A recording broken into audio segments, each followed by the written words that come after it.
This is Family Electric Ghost, and we're live on the air with Rebeccah Silence, a self-healing and relationship expert. I want to thank you to the Family Electric Ghost being a guest on the Family Electric Ghost podcast. How are you doing right now?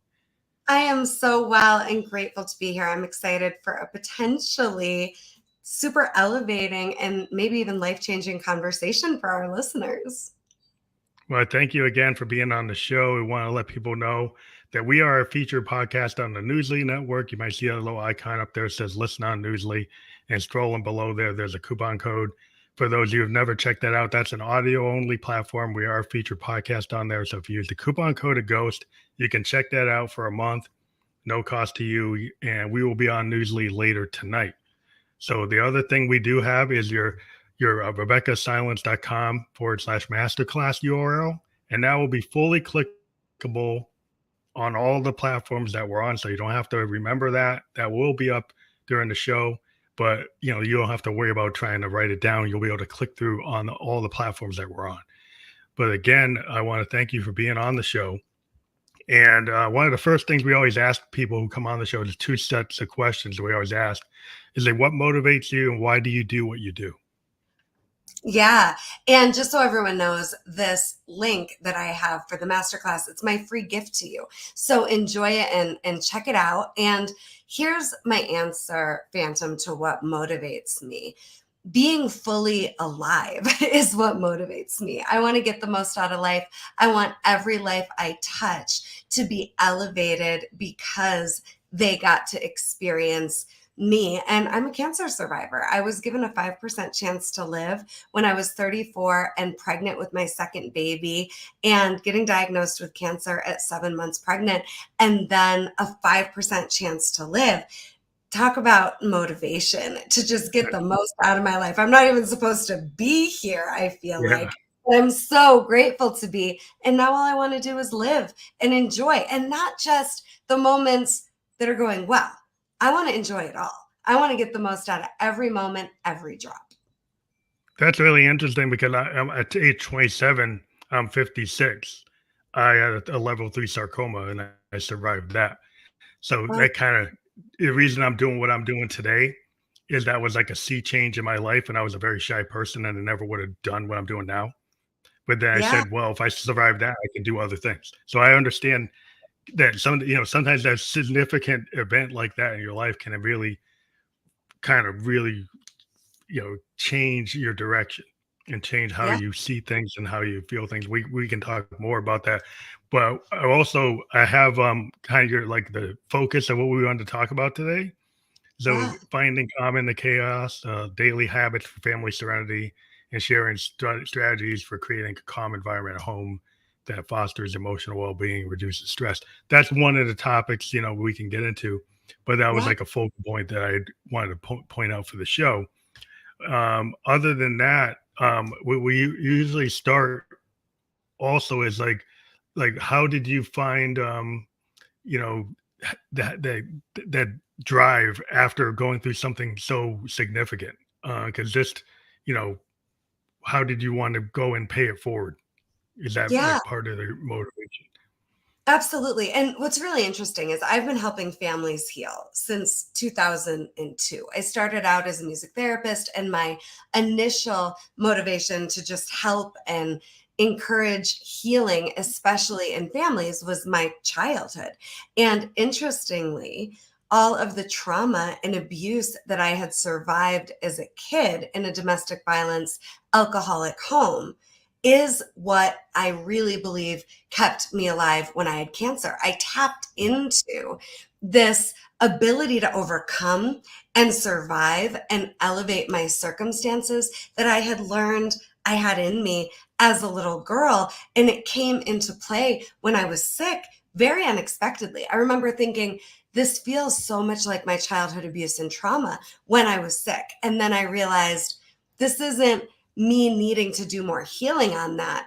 This is me knowing I have it in me to survive basically anything and everything. If I could survive that childhood, I have evidence I can survive this. And as I share this with you, Phantom, I have chills literally because I didn't expect, oh, this me that was so resilient as a kid is the healed me now in charge of the mission called my life. And I can use this evidence to not just survive this, but become even more alive and a next level version of me I haven't met yet.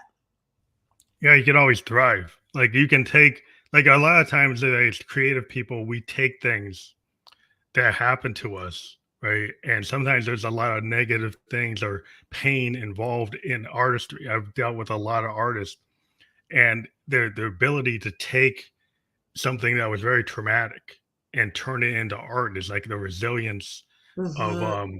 trying to, it's like art therapy. Like why do people go to art therapy? Because they figure out like, well, maybe I'm not a painter, but painting helps me work through these issues.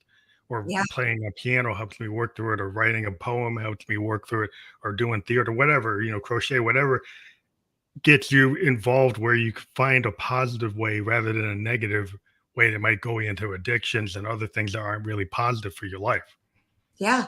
Well, and there's always possibility, right? I think for a lot of people, the idea of trying to access positivity in a really challenging circumstance, like cancer, you and I are both cancer survivors, can be daunting. Why should I be more positive?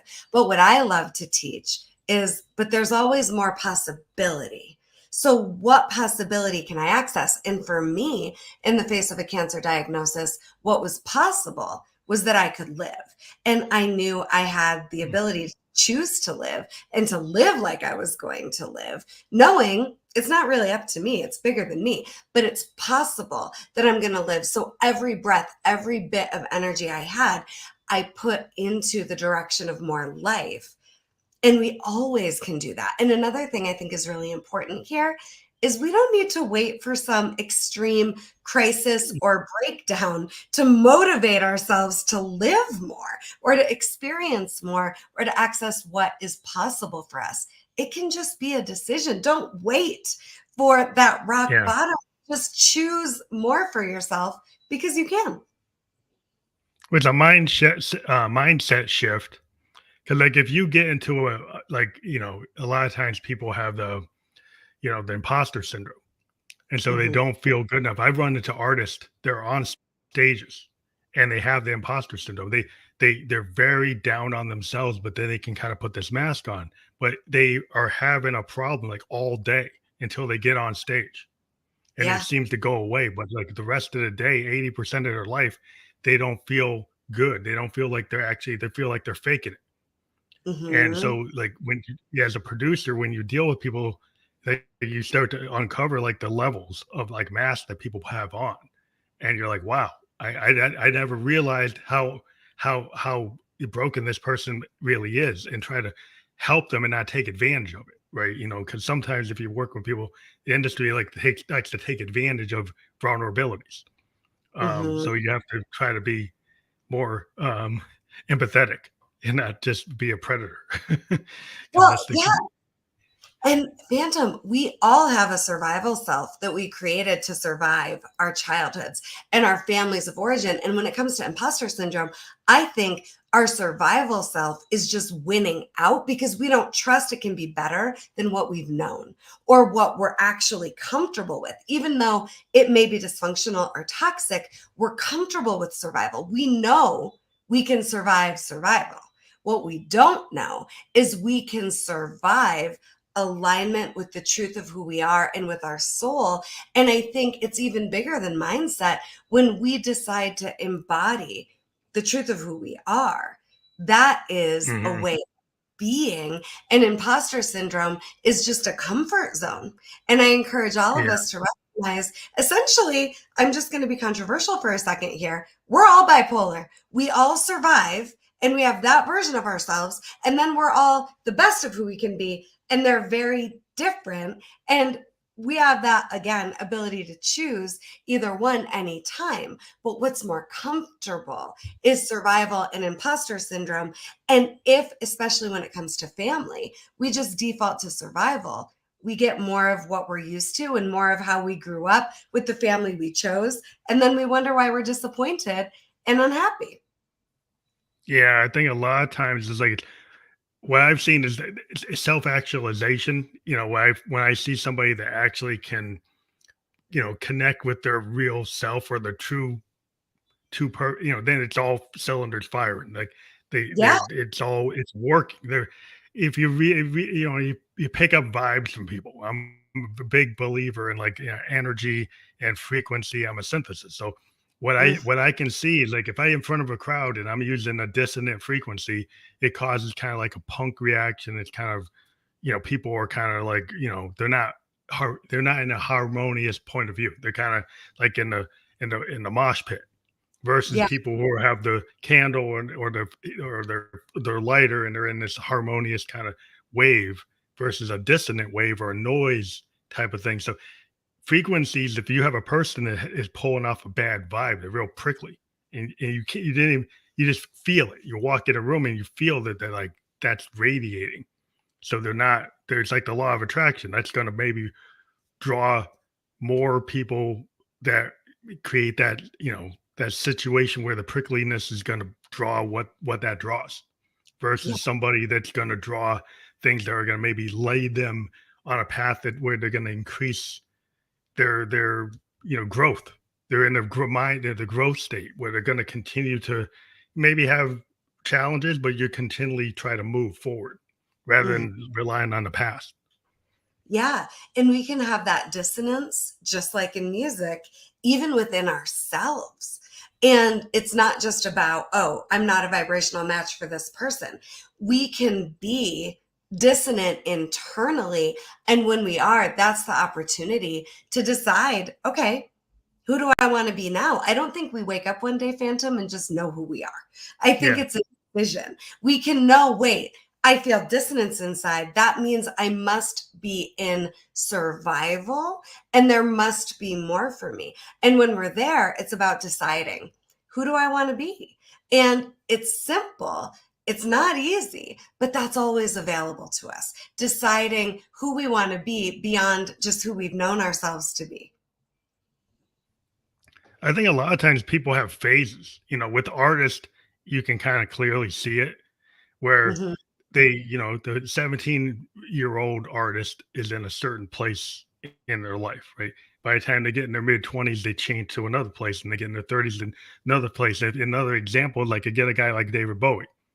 He used to say, "I like to go and tread water." From Uh-huh. an artistic point of view. So what does that mean? I like to go somewhere where I'm not that comfortable with what, and I get to the point where I'm very comfortable with my craft, and then I go challenge myself and go to a place where I'm not comfortable. And tread water is how I actually do growth in who I am as an artist, because I'll Mhm. try something I'm not that good at, and then I'll learn to master it, and then I'll master it, and then I'll go to the next thing I'm not good at, and then he goes through phases, and you would see these phases. He's Ziggy, he's the Thin White Duke, he's the Vlad, and so he would change, and he Yeah. didn't care if he dropped off an audience, right? Because he changed his whole persona. He changed the whole style of music, and sometimes the audience wouldn't go with him. But he's like, Mhm. that's where I am. And so he Yes. would change through his life doing that. And I've seen a lot of artists aren't afraid to do that. And I think there are a lot of people in life you kind of do that. Like if you're in touch with who you are, you might not stay in a stable like version of yourself. You might go to different phases, and some points you're not that comfortable because you're learning. And it's Right. not you don't have to be comfortable with everything if you're always trying to grow. You're trying to learn new things or learn more about yourself. Yeah. And that's fully living and letting the world and people in your life adapt to you versus you trying to be who you think you need to be well received, to be loved, to be liked. That's living. And it doesn't, again, have to take a crisis to go, wait a minute, my life is supposed to fit in with me, not I'm supposed to fit in with this big world. Let life fit in with you. But you have to fit in with you first. And that does require risk. And that does require courage because not everybody's going to be down with you fully aligned with you. And that's okay. Yeah, it's like a poetic thing. I was always into the Victorian poets. They had this idea of the looking glass self.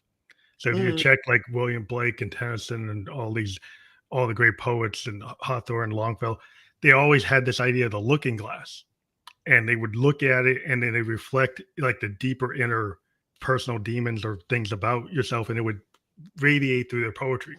And it's really kind of like that. So, when you're creating something and you're an author or you're an artist, you're trying to dive into like those pieces of you that create the work, right? So you're connected with the muse, which means you're getting this like external stuff out in the world, in the macrocosm, but you're also getting this stuff that's in the microcosm and stuff that's like in your subconscious, and you can channel it.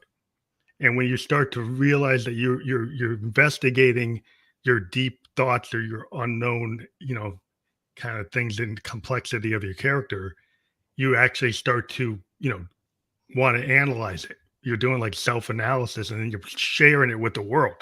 That's Yeah. vulnerability. It's hard to do. A lot of Right. people don't like that vulnerability because they're scared of what the reaction is going to be. Absolutely. But it's so liberating. And there is so much mindset work out there, right? And I just think that's the beginning, because the true goal, I believe, is full self expression and connection to our own spirit and our own soul. And for me, it took cancer to be able to access my own spirit. But when I was able to access my own spirit, I was able to access my own guidance and divine Mhm. guidance. And from there, there's no threat. I wouldn't be alive if I didn't know how to connect to my spirit. My spirit guided me so that I could live and be my own advocate. And I just think that is the most beautiful gift we can give ourselves, and especially our families. This ability to be fully expressed means I don't need your validation, because I already know I'm not actually broken. I thought I was. I was whole the whole time. Now I have connection to that wholeness. From there, that's freedom. Yeah, the freedom to, really give yourself the permission to not feel shame about it. 'Cause I Yeah. think a lot of people, they're stuck in the shame and the guilt, and they're in the comparison trap, and they're into these, truths that are really, just beliefs. And when you start to actually, push on that, well, there might be people that fall off when you start to uncover, who you are, because Yeah. they can't accept it. So if they can't accept it, it's like, well, you have to be who you are. And if other people can't deal with it, you can try to work with people as much as you can, but there's a point where it's like the law of attraction. It's either going to come with you or they're not. Yeah, it's true. And I think one of the misconceptions about, okay, if I'm really me, I might lose people.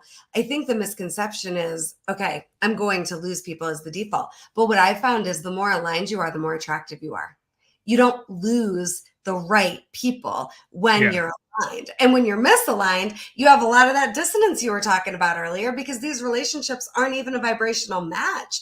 I just Yeah. don't want to lose you. And I think it's way worse to lose ourselves so we can preserve a relationship that isn't aligned than it ever will be to be the full truth of who we are. But I want people to hear, you're most attractive and you'll have more relationships when you're aligned. And the ones Yeah. that went Yeah. left, Because the codependency happens, like you might be comfortable in the codependency. oh, And yeah, there's a lot of people, and then they eventually hit the breaking point. And you never know what somebody's breaking point is, but then they realize that it, even though there's fear and getting out of that and not knowing, what the known discomfort, right, might be comforting. And that mm, seems kind of counterintuitive, but it is, that's what it's like a thing. It's like your known discomfort is comforting, so you don't go out of it. You don't get out of the cycle. But when you choose to go out of the cycle, there is some fear because that's unknown. And right, we as a humans, we're always kind of running from the saber tooth, running from the wolf. And that wolf at the door might not be the physical wolf. It might be the ideas or the place or the vision of where you could be. And there's a lot of fear in that, just as deep as the wolf at the right. door. Right. Right. That opportunity to give ourselves permission to pursue our dreams and our most inspired life. It's terrifying. And we don't talk about that enough. I love the way you're saying this, Phantom, because it's true. Codependence is comfortable and it's easy and it's safe, but that's not living. Yeah, like a lot of people get stuck. I mean, like you could be codependent in your workplace. Like you could have a toxic workplace with toxic people and toxic boss, but like that's a paycheck. That's comforting that I get that paycheck, but you hate it, and it's actually hurting you. It's Yeah. hurting your immune system. It's hurting your balance. You're really probably getting sick, and but you're thinking, well, the paycheck is secure. Well, you know what? If you actually get outside of this, you might get to some place that's, you know, a better opportunity economically than you can even imagine.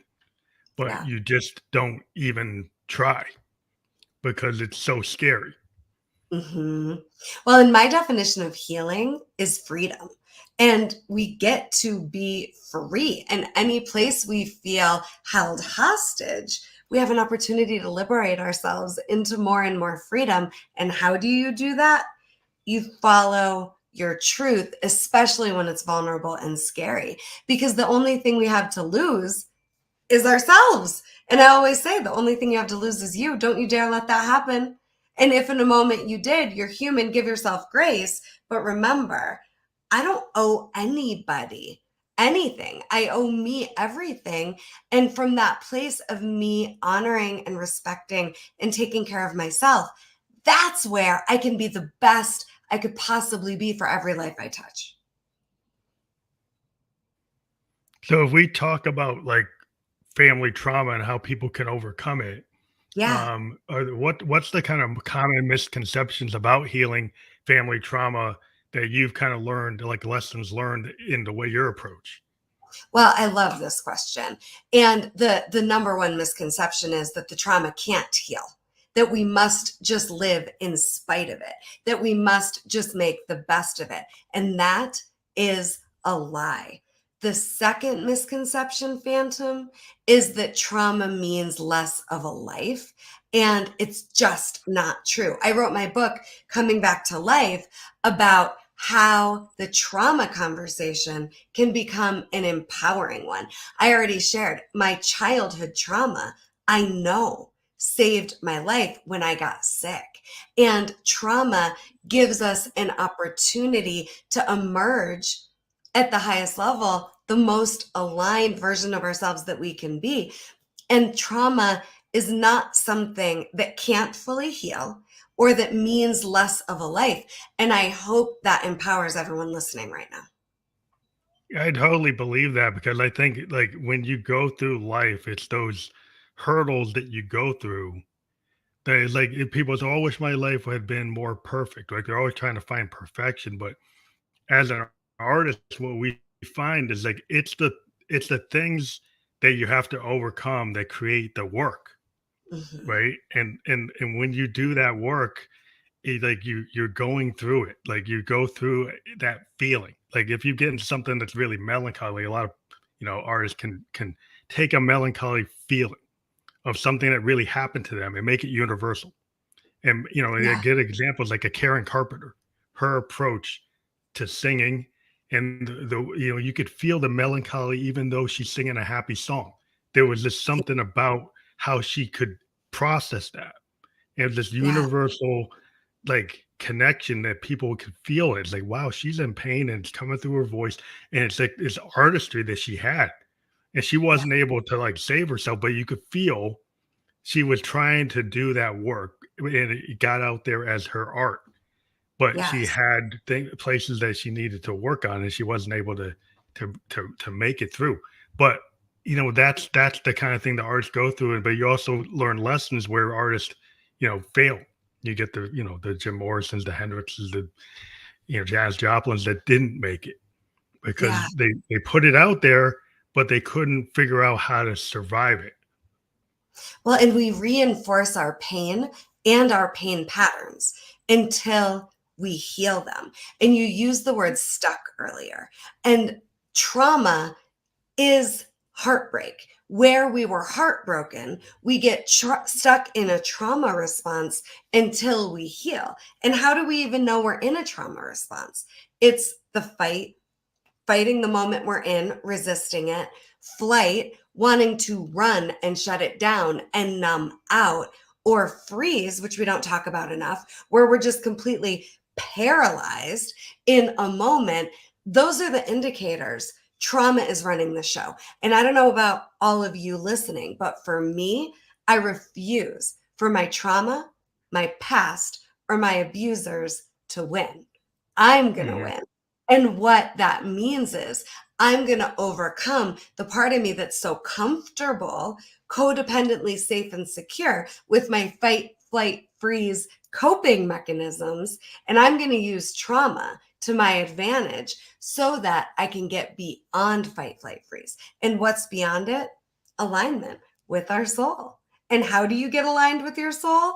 It is trial and error and just courage that is unmatched. And your examples of Karen Carpenter and Jimi Hendrix and Jim Morrison, they were fully expressed, but they didn't know how to live beyond and heal beyond the trauma and the heartbreak. And we all have the ability to do that. It's just nobody's showing us how. And that is what I teach. I teach people how to get beyond the trauma, to get beyond the heartbreak, how to keep our hearts open instead of defaulting to trying to protect our hearts, right? And we can't be in self-protection and self-expressed at the same time. And we can't be empowered and disempowered at the same time. And we can't be surviving and aligned at the same time. And these are our choices. And again, it isn't easy, but it is this Mhm. simple. Well, I think it's also there's an issue like in the world with people trying to be like their ideal self. Like and it may be this vision, but it's not really aligned with who their true self is. Yeah. Right. So Yeah. they have this ideal, and it might be because they're comparing themselves to the Joneses instead Yeah. of actually realizing who they really are. And so they're Yeah. never satisfied and they're always never hitting it because they're Yeah. not really aligned. And once you start to realize, am I going, can I live a life where I can actually be happy? Yeah. And what actually makes you happy? Is it the $1 million or is it the things that you could do that maybe it doesn't take $1 million? But it's like, I want to be independent. I want to be in charge of my life. I don't want to have a toxic boss. I want to be able to do these things. And Hmm. if I put myself in a box just for security, I'm not really aligned with that what I just said I wanted to do. Right. I'm in the box because it feels secure from the wolf at the door, but I'm not actually living. Like you said, you like to live. Sometimes like you're gonna, push a little bit beyond the envelope of comfort and it might hurt or it might be hard. But that's life. It gets like ebbs and flows, it's waves. And Well, not everything's gonna be perfect. percent. And so often too, we're using metrics that we learned growing up about what we think is okay or acceptable or not versus coming up with our own. And if you think happiness is the result of anything external, I got news for you. You're going to be perpetually disappointed because there's never going to be enough money. There's never going to be the right jean size. There's never going to be the right amount of kudos and accolades to fill that black hole and that void inside of all of us. No one is immune to trauma and no one is immune to heartbreak and no one got all of the validation externally that they needed from their parents growing up. So what happiness really is, my definition anyway, is emotional regulation. Happiness is about internal alignment, which we can only get from emotional regulation and the ability to validate ourselves. Mindset didn't save my life when I was sick, and I bet it didn't save yours either. Knowing how to be with all of my humanity and all of my emotions so I could connect to my spirit from a clear place, that saved my life. Yeah, would you call that emotional regulation like emotional intelligence? I call it the practice of emotional healing. Or is it So what something different than that? I call it the practice of emotional healing, Phantom. So, what I teach is there's a big difference between our feelings about what's going on externally, our circumstances, our situation, how people are behaving, and the emotions that we need to feel. So, my secret magic sauce formula to happiness is a healthy relationship with only 5 emotions. And then what I teach is everything else is learned. So the 5 emotions we have control over, having a healthy relationship with, are anger, fear, grief, joy, and excitement. Anger, fear, grief, joy, and excitement. These are emotions a baby's born with. They're natural, they're human, they're not caused by anyone or anything. They're like the weather. And when we have a healthy, willing relationship with our emotions, anger, fear, grief, joy, excitement, that is freedom. And that's what I mean when I say healing is freedom. Everything else is learned. We were not born knowing we could be abandoned, rejected, dropped, abused, attacked, disappointed. We learn these things can happen. We're not born knowing we can be anxious or depressed. We're not born knowing something's wrong with us. We learn it, and all that can be unlearned. So there's a big difference between our feelings about the external and the internal emotions we need to feel. And I'm telling you, when you are willing to be with anger, fear, grief, joy, excitement, you're free and you're healed. And there's a direct correlation between your willingness to be with those darker emotions of anger, fear, and grief, and joy and excitement. And if you want your default to be joy and excitement, have a healthy, willing relationship with the darker emotions. Yeah, you have to kind of dive into that, kind of like what the poets talking about, the looking glass, and diving into that and going into like the places that you might be scared to go. Because a Yeah. lot of times, people who are creative will kind of go there. They'll go there, and then can they get back from there? Can they regulate? Can they get to harmony? Go from dissonance and noise to harmony? That's always like a hard thing, because sometimes people, like, if you become successful by being in melancholy, and that's how you make your career, then you feel like you have to force yourself into situations that keep you in that state. And then Right. is that really making you happy? Or is that just because that's how the world reacts to your work? And if you try to do work that's happy, they don't like it. Hmm. So then you stay in kind of in the down. It's like a Right. downward spiral. It's like, is that actually good for you? Right? Maybe monetarily it's good for you, but for your soul, it's not good for you. Right. Suffocating our soul and holding ourselves hostage is never good for us. And when I'm talking about emotional expression, please understand, you feeling your way through your emotions, it's never taking them out on anyone or blaming other people or the circumstance for the emotion.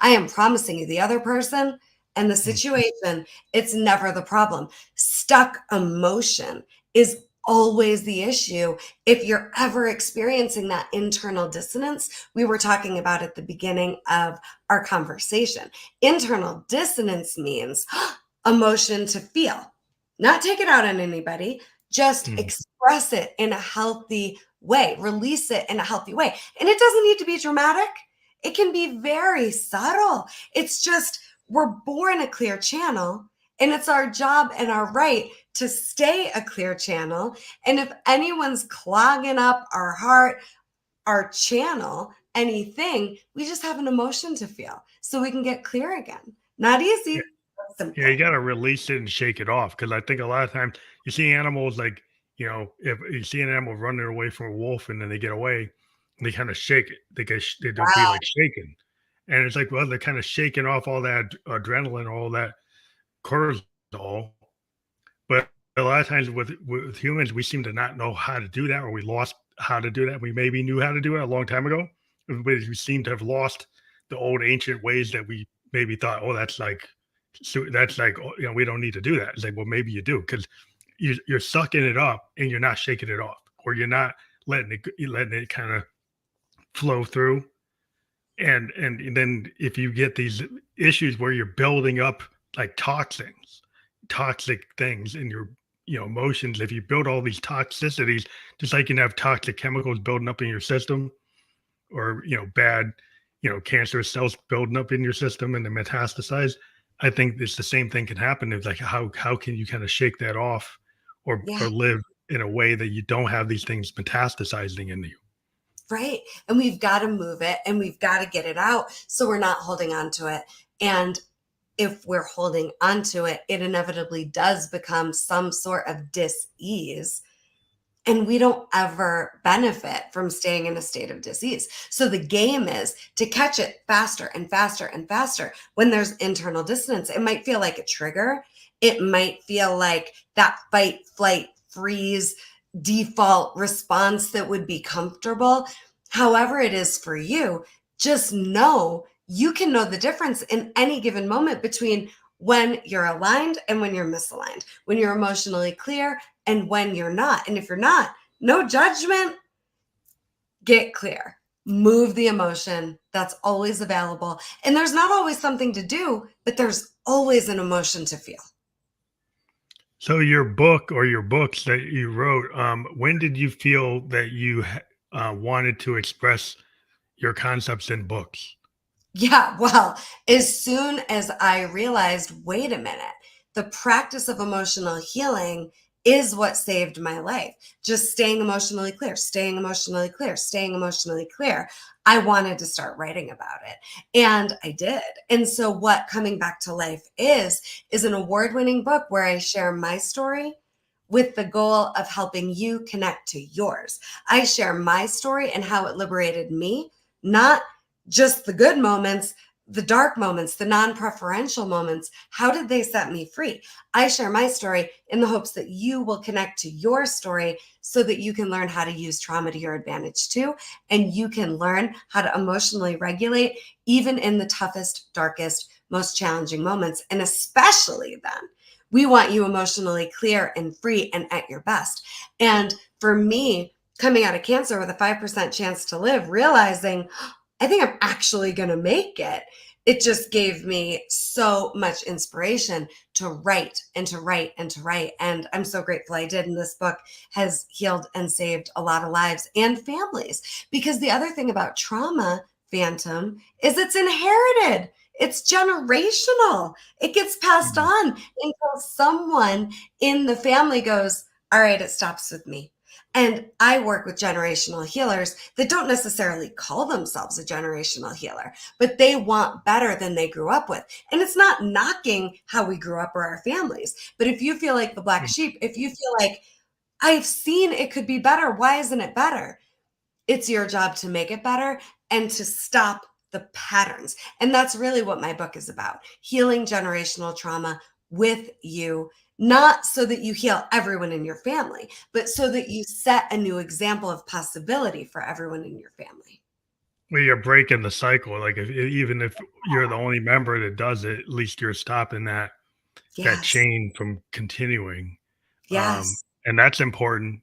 'Cause you can't always save everybody. Everybody's on different paths. You can try to do what you can. But like there's sometimes like if everybody wants to be the person that's like always giving too much of themselves, and then they get resentful if they can't save everybody. Well, sometimes you have to focus on you, and that's not selfish. I like some people try to think like if you're trying to do a lot of self-care, well, you think you're being arrogant or you're being presumptuous, or it's the maybe they just don't understand that way of being. Yeah. Well, and the three things that I want everyone to understand that will diffuse the chaos in your home like that is we must see each other, especially the people in our families, as innocent and as capable and as healed and whole. When you see and treat people like they're innocent and capable and healed and whole, now there is receptivity for relationship.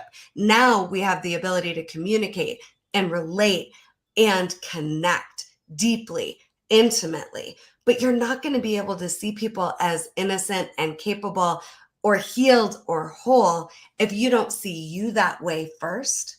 Hmm. And I'm telling you, innocence and treating people like they're innocent is one of the biggest gifts you could ever give if you want to give. And if you're here, if you care about healing, if you've stuck with us this far in this conversation, you care a lot. And in giving in the name of self-sacrifice is actually the opposite of giving. What's really giving is seeing and treating people like they're innocent and beautiful and healed. When I was sick, I told people, if you're going to treat me like I'm sick and dying, you're not going to get access to me right now. I had to say this to family members. And I quit chemo because my guidance told me to quit chemo. I don't tell anyone with cancer, quit chemo. I say, follow your guidance, get clear so you can access it. For me, I scared everyone. I was already 5% chance to live. Now I'm quitting chemo. And I had to tell family, I know you love me. I know this is terrifying, but you need to see me as healed. You need to treat me like I'm healthy and well and going to live, or I can't be around you right now. Mm-hmm. It was Everybody's path is like, it's like you have to. I know when I had the cancer, I had some situations where there were some, I was kind of young, I was 27, and there were people who were in my age group that were kind of terrified of the mortality of it. Of So I course. lost some friends that just couldn't be around me because it scared them about their own mortality. And so they kind of disappeared. And I said, oh, that's interesting. There's like, these guys can't really deal with it.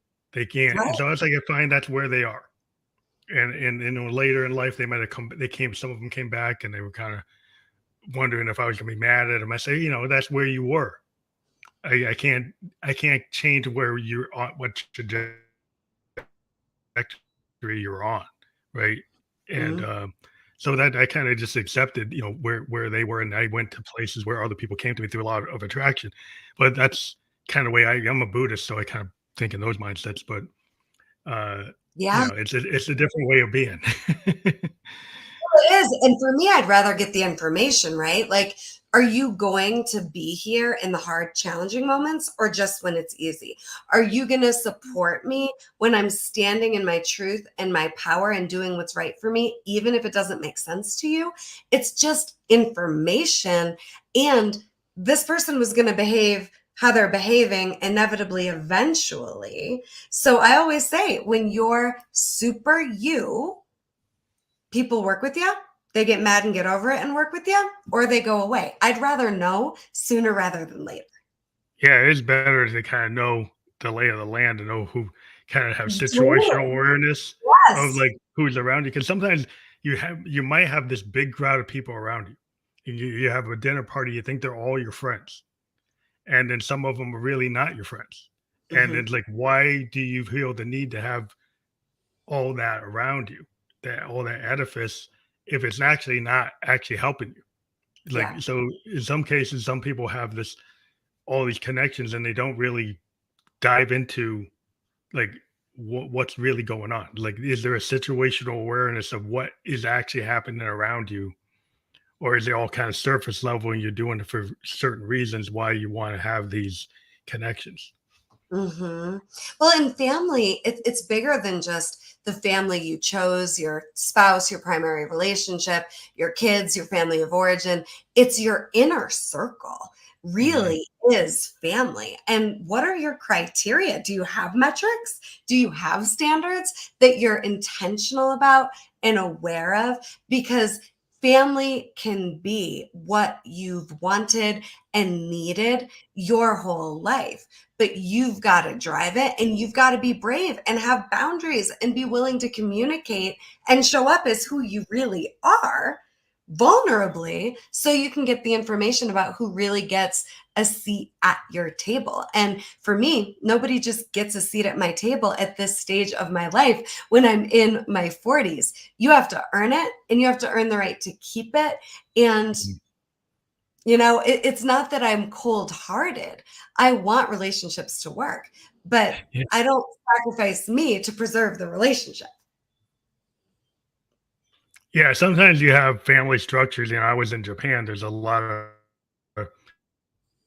there's some things about like elders, Mm. right? So when I was in Japan, I noticed like elders got all this respect whether they deserved it or not, right? So just because you're older, you're supposed to dictate this level of respect. And I've seen that there's similarities. Oh, that's Japanese. Well, I've seen that in America. I mean, it doesn't, that's not a Japanese thing only. You Mm. have situations where, parents and grandparents might say, you have to give me respect, but did they actually deserve the respect? Have they been treating you in such a way that you actually should give them that respect, or they're just demanding respect when their actual actions don't actually reflect that you should give them that respect just automatically?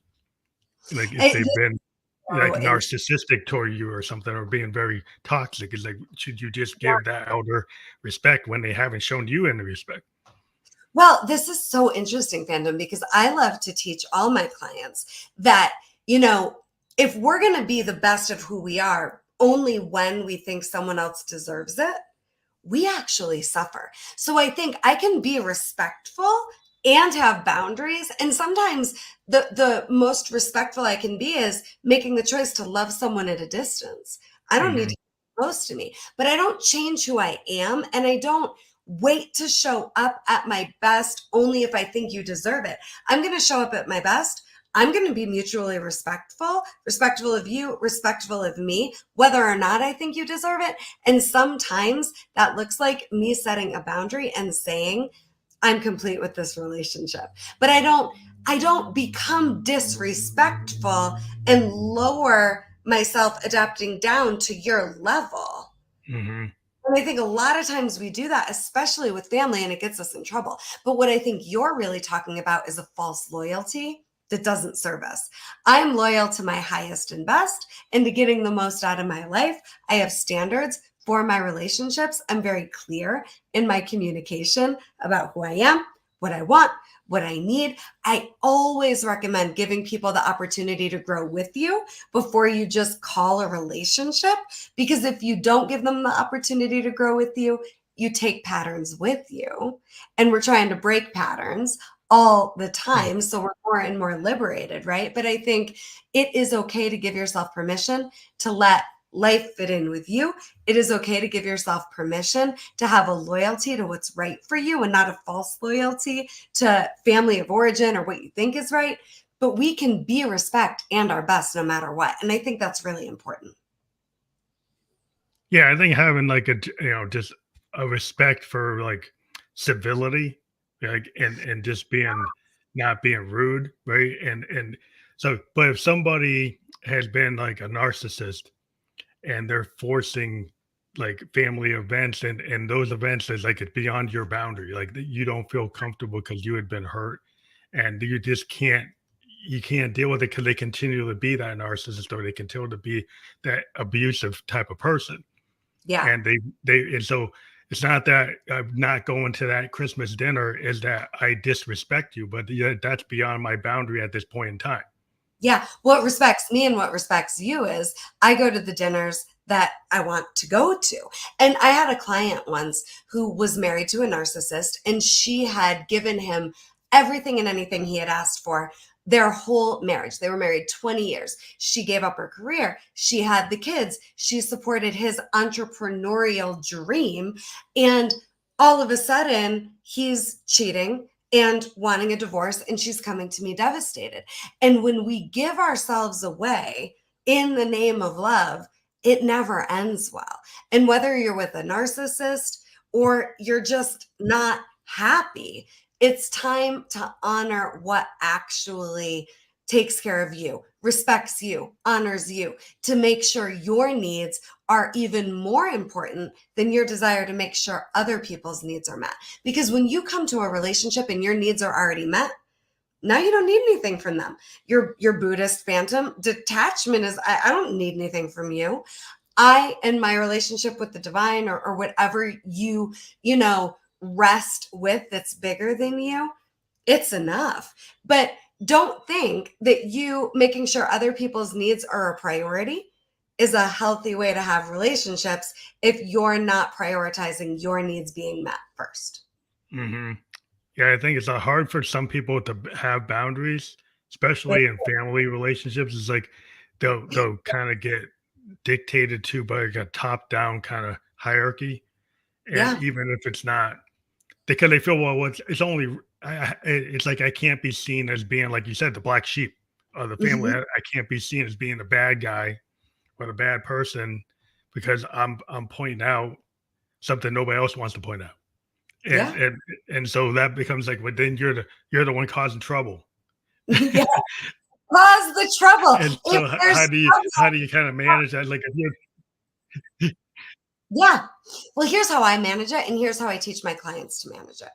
I want you to sleep at night knowing you left no stone unturned. You gave the relationship everything you had. You made it very clear what you wanted, what you needed, how you felt, and most importantly, you were solution forward. Boundaries are about you knowing the solution that is needed for you and making sure that happens.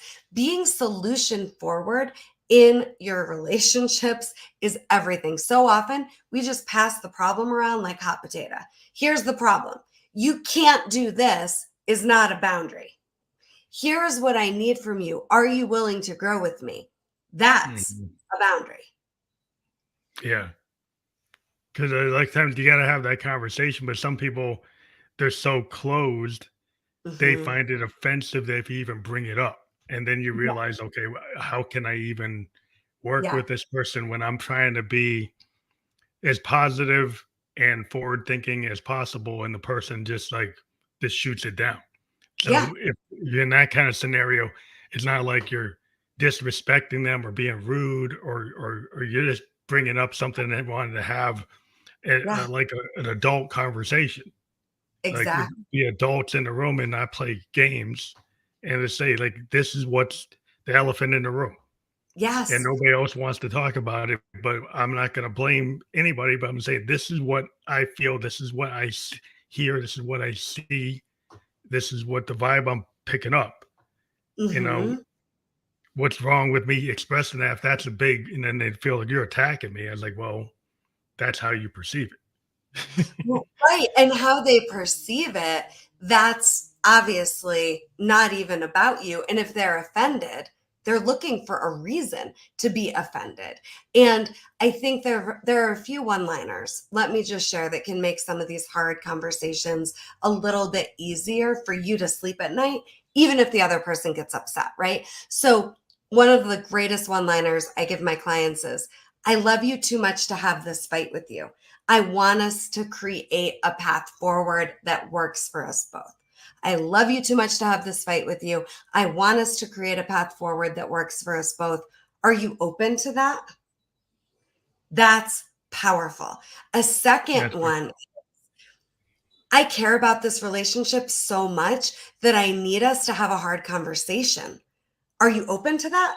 Are you open to having a hard conversation with me so we can be closer?" Not everybody's going to want to do it, but you can put the ball in their court. And the third one is, "We deserve better. This relationship deserves better. I want to work towards that. Do you?" yeah, those These are, are all things that really put it out there, and it's not like you're not being aggressive, you're being intelligent. You're yes, being so it's like if somebody can't handle that, good then to know. then you kind of know where you are. You know where you are. You got that information. You didn't prolong the inevitable. My husband, I married a second time. My first marriage was domestic violence, and I got out with a 2-year-old. And I teach, it doesn't matter if you know how you grew up wasn't healthy. If you don't heal it, you recreate it. Like, Mhm. we are attracted to, you keep talking about law of attraction, what we Yeah. haven't healed yet until we heal it, right? So, first marriage, complete shit show. Second marriage, I did these strategies I'm sharing with all of you. And every time my husband now would work with me and want to grow, and more now, 14 years into that marriage, it's him saying, "Hey, Rebecca, I'm feeling disconnected. I need us to reconnect." It's more him taking leadership and initiating those conversations these days now than me. And in the beginning, it was me for a long time. And Oh, he didn't even know what he wanted or needed. He just didn't want there to be conflict in the beginning. And so I would say to him things like, "I don't want you to just agree because you want to keep me happy. Don't placate me. Don't agree to anything that doesn't actually work for you or feel good to you. If I get mad, I'll get over it. And he would say to me, Rebeccah, is this a trick? And I'd say, no, I don't want you to agree to things that aren't going to work for you. Yeah. Like, we'll figure it out. Let's negotiate until we get to a win-win. Or I'd say things like, I'm not wrong and you're not wrong. Help me understand what's going on with you. And again, he'd be like, is this a trick? I'd be like, no. Yeah, because I And don't know if people are that transparent. Because people, a lot of times, people aren't so transparent, and they right. have underlying things, and what they say is just trying to get to. I want to see if I'm going to get the response, that I want to get. They're not being transparent. They're trying to get an answer to prove something that they think. Okay, I'm going to get this response, and I know. And then they're going to go on the Yeah. attack. It's like you get these kind of games, whether or not, but you're talking about somebody in a situation where you're going to be really emotionally transparent and not play games and Honest. tell, yeah, be really there. Yeah. And honesty never hurt anyone. Alignment never hurt anyone. Honesty gives you information. Alignment gives you information.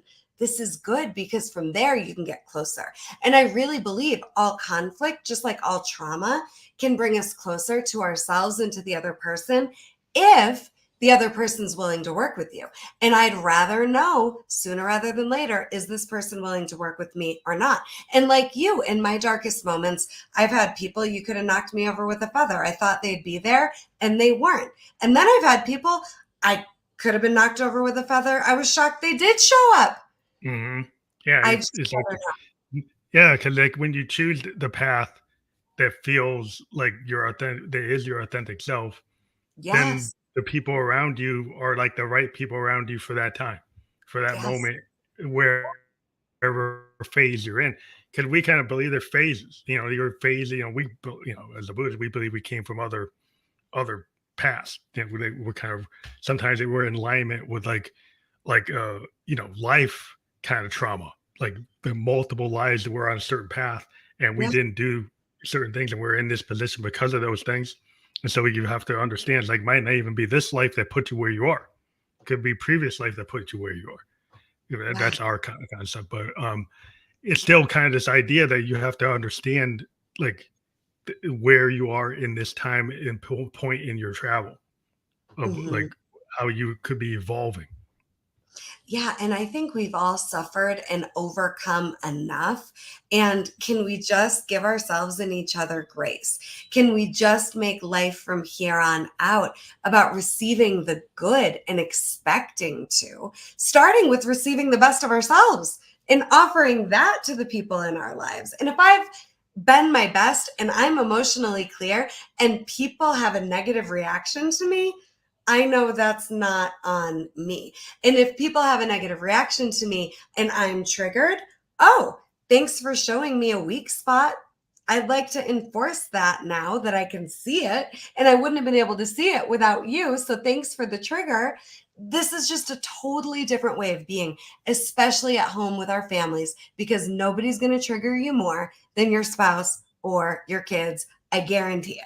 And every Oh, time they trigger you, it's an access point to a next level of you. And you can be the mature one and you can be the intelligent one, or you can submit and be less of who you are because of their BS. And I think the first one's a little more fun. yeah, it's always great to be at in learn how to navigate family, because Yeah. family is supposed to be like your safe place. But if you have a family situation where it doesn't feel safe, or it feels chaotic, or it feels like, then you're getting like all this dissonance, and then you're probably not healthy. Well, Because yeah, like if you in your cocoon of your family, structure, if that doesn't feel good, that's where you are most of the time. So right, how is that going to affect your overall being if you right. don't learn how to actually manage that, right? And like you said, not push things down to get along, but to Well, learn how to, yeah, be who you are, and then find an intelligent way to like express it so that people are aware of it around you. Yeah. And that's where this free gift masterclass that we've got the link here for you will just change everything. Because let me tell you, there's a direct correlation between how unhappy you are at home with your family now and how unhappy at home you were with your family growing up. And you deserve to have a brand new experience, and whatever experience you want to have of family. And this masterclass is your ticket and your guide, and it's totally free. It's the 3 must-know secrets to heal and save your family. And I'm on a mission to help 1 million families heal in 2024. And this masterclass is how I'm doing it. I want to thank you for being a guest on the Family Electric Ghost podcast. It always goes by a lot quicker than we ever imagined. And as you mentioned, RebeccahSilence.com/masterclass. That will be clickable on all the platforms we're on. We were just on Facebook, YouTube, and Twitch. As soon as we're off the air, that is fully clickable. We will be on all the major podcast platforms where you can watch or listen to a podcast by tomorrow. And I want to thank you again for being on this podcast. We talked about a lot of really deep concepts. I hope everybody took it in, and you might want to watch it again. And thank you again, and have a good weekend. Well, my pleasure. Love you all, Phantom. It's been an honor. Thank you for having me. Have a good night. You too.